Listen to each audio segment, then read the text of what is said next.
Now, the United States and Saudi Arabia have signed a landmark deal that will allow the Gulf Kingdom to develop a civilian nuclear program. The US Energy Department called the move a peaceful nuclear cooperation agreement. But what could it mean for the wider region? Well, Samer Al-Atrush is the Times' Middle East correspondent and is with me now. Samer, hello. Hello. So the exact details of this deal are not known yet, but it seems like the US is going to help Saudi build up a civilian nuclear program. Why does Saudi Arabia need nuclear power as an oil giant? Well, partly because they want to sell more oil. The Saudis do have a plan for 2030, among one of their many plans for 2030, to reduce the use of oil and domestically. So they want to have more of a clean energy balance. They've been looking at windmills, which aren't necessarily very useful down there, but they've also been looking at solar energy, the use of natural gas. They're building, so they've been looking at various new ways of utilizing alternative energy, freeing up more of their oil to sell abroad. That's one reason. The other reason is quite simply it's a matter of prestige and status for them. The Emiratis have a nuclear power plant. The Saudis view themselves as a increasingly not just a regional power, but it's a G20 country with a global reach when it comes to their soft power. So they've been really pushing for one for years. And to go back to this current plan and the negotiations that led to this agreement, they really started under the Joe Biden administration. Part of a grander deal envisaged by Biden to give the Saudis some form of nuclear power plant, some form of defense agreement, and in return the Saudis would sign a normalization deal with the Israelis. That was the idea, and it was very close to being achieved if October 7 hadn't happened. One of the reasons October 7 happened was Hamas wanted to destabilize that whole trajectory. Destabilize that whole trajectory. The Saudis, even after October 7, the Saudis and the Americans were very close to the agreement. And they had gone to the Israelis and said, well, we're ready to sign, but you need to sign on your end. And what the Saudis had demanded was a commitment to a Palestinian state, which obviously was off the table. So the Saudis made the argument to the Americans that, well, why don't we compartmentalize the three things, right? The deal with Israelis isn't going to happen with the current government. We're going to have to wait for another government. And we still would very much like the nuclear agreement and some sort of defense pact, which took less of a priority, I think, after the Iran war for the Saudis. I think they kind of looked at the Americans' performance during the Iran war and were a bit disenchanted. But they managed to salvage this nuclear agreement from all of that. And the fact that this is a civilian nuclear agreement, should we understand there as being the sort of like the veiled hint in the background of, hang on, once you've got a civilian nuclear program, it is a short hop towards some sort of military nuclear capability? I think that's definitely the fear from the opponents of the agreement. Certainly, once you have the capability of, you have the equipment there and you have the technology, and also some of Saudi Arabia's ties. They have a defense agreement with Pakistan, which is a nuclear power, and which, managed to gain its status through not necessarily above board means back in the day.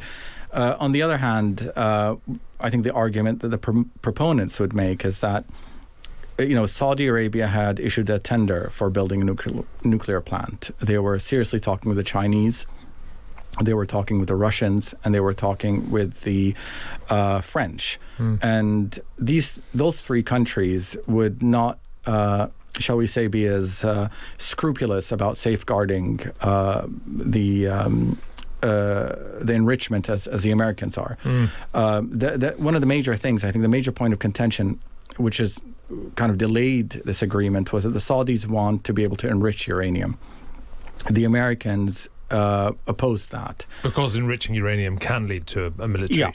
Yeah, from the Saudi point of view, if the French can do it, if the Americans can do it, why can't we? Yeah. And more to the point, their point of view is that, well, if you're allowing the Iranians to do it, why can't we? I've heard that directly from Saudi officials saying, well, under Obama, they agreed a limit to Iranian enrichment, which is an acceptance of their capability to enrich it. Why can't we do it? We're your allies. So I mean, what does this mean then for dealing with Iran? Because it doesn't send sends a difficult message to Iran when Washington is so fiercely opposing Iran's nuclear program, when they are then sort of blessing a neighbor having its own. Yeah. Again, they haven't yet approved the enrichment. What they've done under the deal is that they've proposed a joint feasibility study, which could take several years, 3 years, and then going from that, they could find a formula where Saudi Arabia enriches oil under American supervision, or more accurately, the Americans enrich oil on behalf of the Saudis. I mean, that might be what we end up seeing. So I think under the Biden administration, one idea was that the Americans enrich it on American soil with Saudi sort of partnership. That was what was being discussed. Obviously, I mean, detractors of the deal will point to Saudi, declarations in the past that if Iran gets a bomb, we will work to build a bomb. That wasn't just limited to Saudi Arabia. The Egyptians used to say that. Yeah. They have their own kind of nuclear processing. Other countries in the region have said that. And of course, Israel already has a bomb. Are we looking at a sort of medium-term future where we do see a quite prolifically nuclear-armed Middle East? Not in the near term, no. I mean, it's one thing to enrich, and it's another thing to weaponize the uranium and put it on a warhead. And that's something that even the Iranians haven't quite been able to do. They can enrich it. They can have weapons-grade uranium. Now, whether they can stabilize it, they can put it on a warhead, that's another question.